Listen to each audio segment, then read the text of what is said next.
Welcome to the bridge. We're gonna do some talk on real relationships. Um, this is Valentine's month. Supposedly the month of love. Um, but relationships are something that we have every day, whether it be with our significant other, friends, family, or whatever. And in any relationship, communication is important. It's always a source of contention. Miscommunication has probably led to more conflicts than anything else in the world. Just a simple misunderstanding because one person couldn't convey what they wanted to the other person, or the other person took it wrong. We have to learn to communicate better. My wife tells me my communication sucks. But that's probably more due to the fact that when I'm communicating, I do it as I think I need to communicate as opposed to how I need to convey it to her so that she can understand what I'm actually trying to say. And that's something we have to work on. That's not something that God gave us when we came onto this earth. It's how to convey a message to somebody else so they can understand it in their terms the way we're trying to send it to them. When you look at human anatomy, you realize something. God gave us 2 ears and 1 mouth, which means we need to listen twice as much as we need to talk. But even in saying that, when it is our turn to talk, we have to be careful how we use our words. Because words have more power than we realize. What we say can build up or it can tear down. And being a Christian, our words should never tear down. They should always build up. But we also live in a secular world. And so we have to be able to convey that not only in our household relationships, but as we go out into the world every day. Communicating so other people can understand us is not an easy thing to do. Because we know where our mind is, we know where our thoughts are, but we have no idea where theirs are. But that's where the listening part comes into play. Because when you listen to other people, you can also begin to understand what they need in order to be able to receive what you're going to give them. We have to be intentional with communication. It's not something that's just going to happen. I'm doing my best to work on my part now to be able to convey my feelings, emotions, information to other people around me without leaving that room for interpretation. Because when you leave that room for interpretation in your communication, you leave room for things to come out totally different from what you expected. So when you're giving out information, don't hold stuff back. A lot of times we don't want to give people all the information because we're afraid of being rejected or how they're going to react to what we're giving them. But we need to give them everything. Because who wants to make a decision based on half information? And when you do that, you create situations that you don't want to have to deal with. And when you think about it, even in our relationship with God, with Father God, we talk to him all the time. But how much time do we spend listening to him after we finish giving our part? And I can guarantee you, everybody's been guilty of this. When you go into your prayer time, you pray.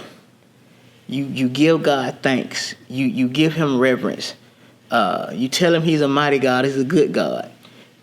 You go to him with the things that you need in your life or the things that people around you need in their lives. You've been an intercessor. But after you've done all that, how much time do you give him to communicate back with you? Do you shut down your prayer right there and then go about the rest of your day? So even with God, after you do your talking time, you need to have your listening time. Because that listening time is where you can come in and realize, you will learn whether or not they actually understood what you gave them. That's a time for them to ask questions. That's a time for them to get that understanding of what you were just trying to communicate. And that's not something people do a lot of nowadays. In most relationships, you give people a minute worth of information, even if they take that whole minute, but they take it and run with it.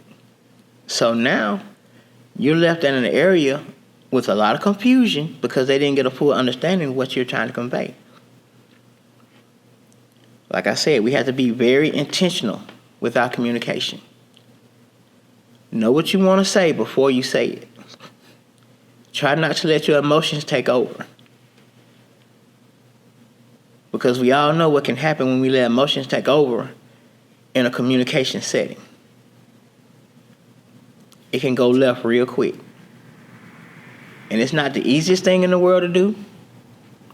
It's not even something that we're wired to do for the most part. But this is something that we have to learn to do. I'm in the process of learning. I want to be a better communicator. I want to learn how to communicate with my wife so that we don't have those little tips that we shouldn't have only because she didn't get what I was saying or I didn't get what she was saying. And anytime you want a lasting relationship, you have to be able to communicate because you have to be able to let each other know what's going on in your world. Otherwise, you end up in separation. You're there together, but you're feeling alone because you feel that you can't talk to that person because they don't hear what you say. And that's not somewhere we need to be. We want to be in this together. So we have to learn to talk to each other in a way that's loving and sharing. And we have to learn to listen. Because when you listen, the other person will tell you whether or not they understood what you were trying to communicate. So that you can go and get some clarification so we don't have misunderstandings. So we don't create conflict in areas where there shouldn't be conflict. God is our creator. He created masterpieces. He gave us all the tools we need to be able to do whatever it is he has set in our life to do. So he actually gave us the tools to be good communicators. But we have to learn to use them.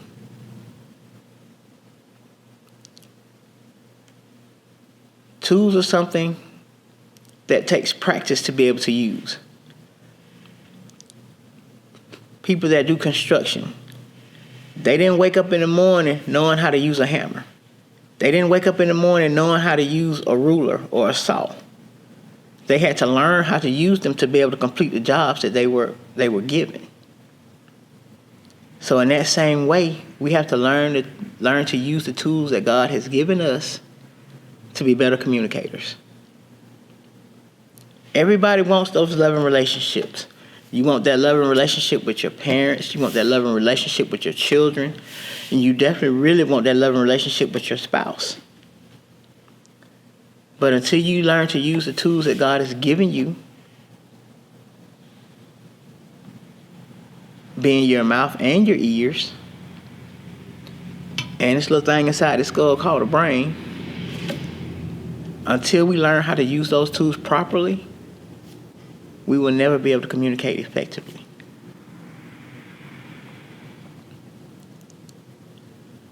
So, in closing, I really need everybody to take a minute and think about that last argument you had with somebody close to you.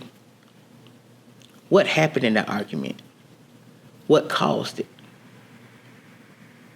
And I can guarantee you, 75% of the time, it was either something they said or something you said that led to that conflict.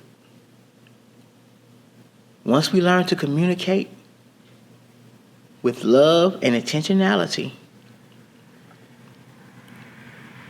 we can decrease those number of conflicts. We can decrease that tension, and we can be more loving toward each other. I really hope this talk can help somebody. It's something they're going through. Like I said, we're not perfect. I'm definitely not perfect. This is the stuff I'm talking about now. I'm having to work on myself as we speak. But we don't give up hope, because God, as God said, with Him all things are possible. So we will continue to lean and depend on Him. Thank you.